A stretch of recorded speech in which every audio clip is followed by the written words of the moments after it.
മുതിർന്നവർക്കായാലും കുട്ടികൾക്കായാലും ഒരുപോലെ ഇഷ്ടപ്പെടുന്ന ഒരു പലഹാരമാണ് ഉണ്ണിയപ്പം. ഒരുപാട് തവണ ഉണ്ണിയപ്പം ഉണ്ടാക്കി നോക്കിയെങ്കിലും ഏറ്റവും ബെസ്റ്റായിട്ട് കിട്ടിയത് ഈ ഒരു റെസിപ്പി ഫോളോ ചെയ്തപ്പോൾ. അപ്പോൾ ഉണ്ണിയപ്പം ഇതുവരെ ചെയ്തിട്ട് നന്നാതവർ ഈ വീഡിയോ സേവ് ചെയ്ത് വെച്ചോളൂ. ആദ്യം ഇതിൻ്റെ ശർക്കരപ്പാനി ഉണ്ടാക്കുക. ഒരു 300-325 ഗ്രാം ശർക്കര എടുത്തിട്ട് അതിലേക്ക് 1 കപ്പ് വെള്ളം കൂടി ചേർത്തിട്ട് നന്നായിട്ട് മെൽറ്റ് ചെയ്തിട്ട് ഇനി ഒരു ബ്ലെൻഡറിലേക്ക് 4-5 മണിക്കൂർ കുതിർത്ത് വെച്ച പച്ചരി, കഴുകി വൃത്തിയാക്കി വെച്ച പച്ചരി ഇതിലേക്ക് ഇട്ട് കൊടുക്കുക. നമ്മൾ ഉരുക്കി വെച്ച ശർക്കരയും അത് ചെറു ചൂടോടെ തന്നെ അരിച്ച് ചേർത്ത് കൊടുക്കുക. അഴുക്കുണ്ടെങ്കിൽ ഇല്ലെങ്കിൽ ഇങ്ങനെ തന്നെ ചേർത്ത് കൊടുക്കാം. ഇനി ഒരു 1/2 ടീസ്പൂൺ ജീരകവും ഒരു 4-5 മൈസൂർ പഴവും കൂടി ചേർത്ത് നന്നായിട്ട് ബ്ലെൻഡ് ചെയ്തിട്ടെടുക്കാം.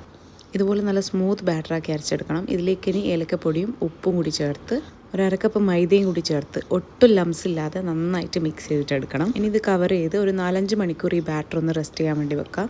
ഇനി ഉണ്ണിയപ്പം ചുട്ടെടുക്കാൻ പോകുന്ന സമയത്ത് ഒരു പാനിലേക്ക് കുറച്ച് ഗീ മെൽറ്റ് ചെയ്തിട്ട് കുറച്ച് തേങ്ങാക്കൊത്തൊന്ന് വറുത്തെടുക്കാം.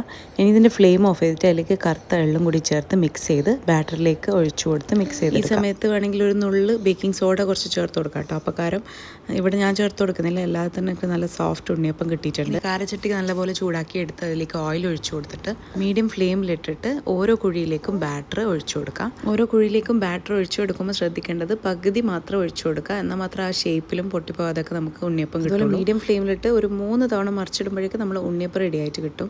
നല്ല സോഫ്റ്റ് ആയിട്ടുള്ള ഉണ്ണിയപ്പം. അപ്പോൾ ട്രൈ ചെയ്തിട്ട് ഫീഡ്ബാക്ക്സ് അറിയിക്കാം. ബൈ.